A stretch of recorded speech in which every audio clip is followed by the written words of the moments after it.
रोमा चौधरी लखनऊ की निवासी हैं। उनके पति अजय चौधरी सीआरपीएफ में जवान हैं। हर शनिवार अजय जी छुट्टी पर लखनऊ आते थे और सोमवार को वापस अपनी ड्यूटी पर जाते थे। रोमा जी ठाकुर जी की बड़ी भक्त हैं और उनके घर में लड्डू गोपाल थे, जिनका नाम माधव रखा हुआ था, जिनसे वह बहुत प्रेम करती हैं। वह रोज माधव की सेवा करती हैं, भोग चढ़ाती हैं और साधना करती हैं। एक उनका बेटा था जो कि 14 साल का है। एक शनिवार की रात, जैसे हर बार की तरह अजय जी स्पेशल लीव पर लखनऊ आए।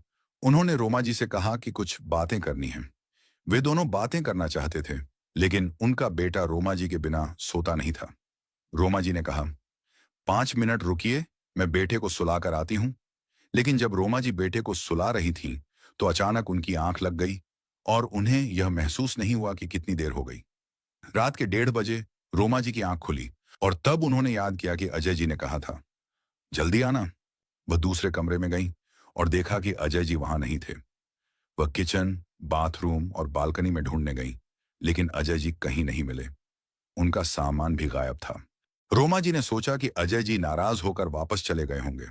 वह समझ गईं कि उनका पति जल्दी नाराज हो जाता है, क्योंकि वह बहुत प्रेम करते हैं। उन्होंने सोचा, चलो बाहर कैंपस में देखती हूं, लेकिन वहां भी वह नहीं मिले।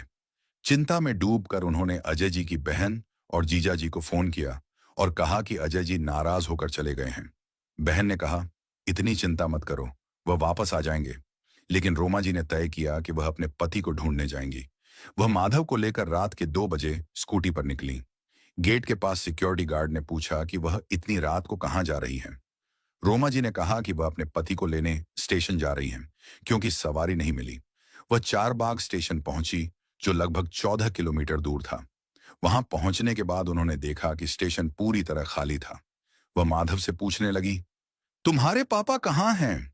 तभी रास्ते में कुछ कुत्तों का झुंड उनके पीछे पड़ गया। वह बाहर की तरफ भागने लगी और अचानक एक आदमी से टकरा गई। वह आदमी कोई और नहीं, बल्कि उनके पति अजय जी थे। अजय जी ने कहा, तू इतनी रात को यहां कैसे आई? और रोमा जी ने जवाब दिया, माधव मुझे लेकर आया है। वह मुझे कह रहा था कि चलो पापा को ढूंढने चलते हैं। अजय जी का गुस्सा शांत हो गया और रोमा जी की आंखों में आंसू थे। दोनों ने एक दूसरे को गले लगाया। अजय जी ने कहा, मैं गुस्से में वापस जा रहा था, लेकिन माधव ने मेरा हाथ पकड़कर मुझे घर वापस भेजने के लिए कहा था। रोमा जी ने कहा, माधव ने मुझे इस यात्रा पर भेजा है। वह हमेशा मेरे साथ रहता है। इस बीच दोनों पति पत्नी का प्रेम एक दूसरे के प्रति और माधव के प्रति उमड़ पड़ा। वे